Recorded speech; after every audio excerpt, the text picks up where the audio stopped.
Good evening, my crafty friends. Tonight I'm going to be showing you how to make some fun flamingo riders. We're going to be going over how to distress some dollar store skeletons, as well as the best ways I have found to attach them to the flamingos so that they will keep riding all season long. I really love flamingos and I also love Halloween. So when I saw this trend, it was obviously one that I absolutely had to try. I've had these in my yard several Halloweens, but this is the first time I'm showing how I actually put them together. This project is part of a Halloween town hop with some of my favorite crafty friends, so please be sure to check out the video description for links to their YouTube channels as well as their fantastic Halloween projects. So let's jump into this. First up, I'm going to distress these Dollar Tree skeletons with some black acrylic paint. I want to work that paint into all the grooves between the ribs, any place where dust and dirt would settle. And then I'm going to wipe it back using just an old washcloth. So don't wipe it too much because you want to leave as much of that black in the grooves as you can. And then I'm going to use a pouncer with white craft paint and sponge that over it to help highlight the bones. Now, to decorate them, I decided to 3D print some Viking helmets because I just thought it's something I haven't tried yet and it would be really fun to do. I also 3D printed some swords to go with them. I know not everyone has a 3D printer, so you could also use clay to make a helmet. You could check the toy section of the dollar store for different accessories and toys. Also, Build-A-Bear items often work with these little skeletons, so check your thrift stores to see what you can find. Or, just leave them bald-headed. That works too. I am using super glue to attach the Viking helmet to the top of the skeleton, and I'm going to leave that to dry while I move on to the next step. So I really should have done this sooner before I glued the helmets on, but when I came back the next day and I looked at these skeletons, they were just too clean looking. That white paint was too bright, so I decided I wanted to dirty it up a little bit. I'm using a wax that is tinted brown.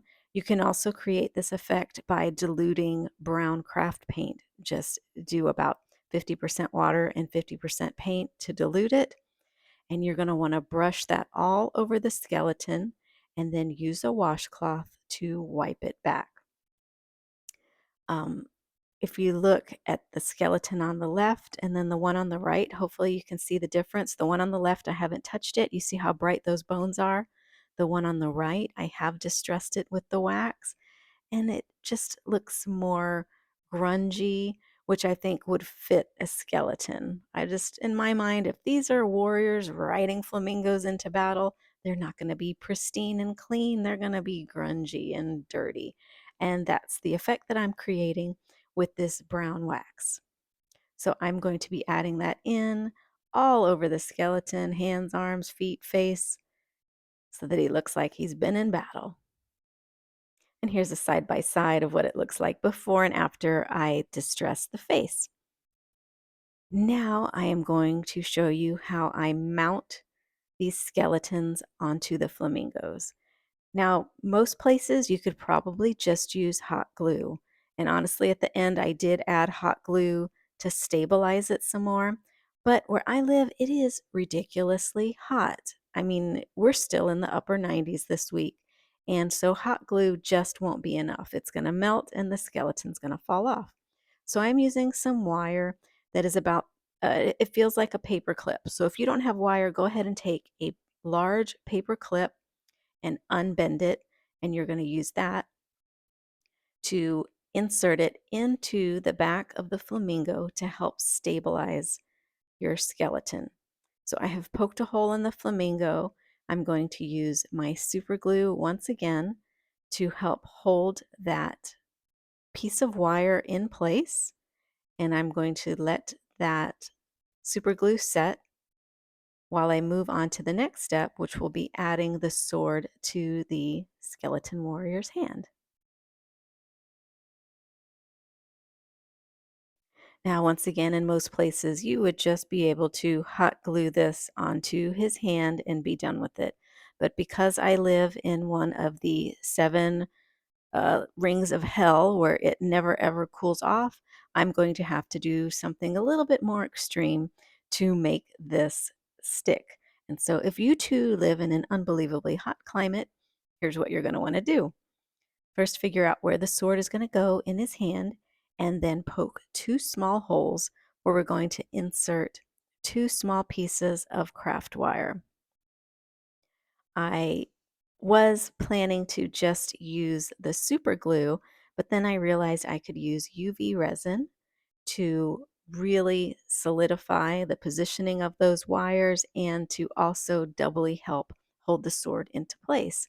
My reasoning is that it's very sunny and the UV resin will set even more in the sunlight and hopefully help hold this into place. Can you tell I'm speaking from experience? I have crafted a lot of things that I've stuck in my garden with hot glue only to have them fall apart. And so now I've learned to use other things to help hold them together. Because honestly, I have left these guys up year round. They stay up all summer because I'm all about Halloween and flamingos. So here I am putting the wire into the hands there. And next, I'm going to add that UV resin onto the hand over the wires and then place the sword right on top and hold it there while I let the UV light do its work. This is a kit that I bought on Amazon. I'll drop the link in the video description because it's really been easy to work with. Um, I like working with resin. I don't have the patience all the time to wait overnight for it to set. So this one has kind of been a really fun instant gratification kind of thing. If you haven't played with UV resin, I highly encourage you give it a try. It's, just something kind of different and fun to play with. So that is the UV light that came with my kit. And uh, the light stays on for like a minute. So I zapped it, I think, 3 times to make sure it was super set. So this is kind of what happened after it was all set. Look at that. Instant gratification. The sword is going to be held into place. And then I can twist that wire over it to just kind of doubly secure it in case any squirrels try to steal his sword. They're not going to get away with it. It's going to be held firmly in place. Tuck those ends in there and then snip off the excess. And once the sword is in place, you can position the arm the way you want it to. I got so excited with this part of the project that I forgot to record it. I'm sorry. But really, all I did was turn the skeleton on his side and then put him with his arm straight out the way I wanted it to be. And I used that super glue and then some dots of the UV resin to help kind of hold his arm in place out like that so that he will be forever charging into battle for the rest of time. So once a skeleton is ready and in place, we can mount him on the flamingo. This kind of reminds me of this torture museum I took my kids to when we were in Italy last summer. Um, yeah, it was really a unique experience because we quickly learned that in medieval times, most of the torture seemed to involve doing something to the area between the victim's legs. I'm not even making this up, guys. There was so much like really bad things happening that I won't describe in this video.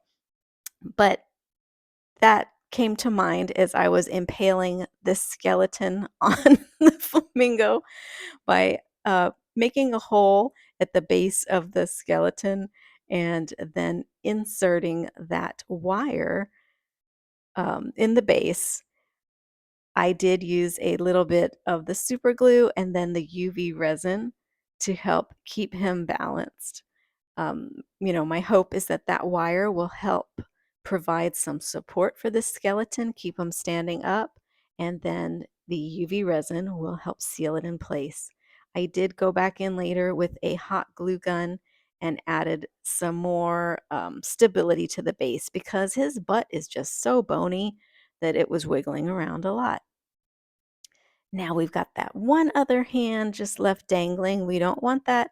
So again, a little bit of UV resin or hot glue to hold that into place because we really don't want this guy to fall off of his flamingo. Now, I did actually make one of them falling off his flamingo because I thought it would be funny. That flamingo had its head tilted backwards, and I thought, oh, it'd be kind of cute if he's wondering, like, oh, where'd my rider go? And there he is, like hanging on for dear life. So here they are, all set up and arranged in the garden. And you just can't help but smile when you look at these, right? I hope you'll give them a try. If you do, I'd love to see what you make. Have fun crafting and creating some spooky flamingo riders this Halloween.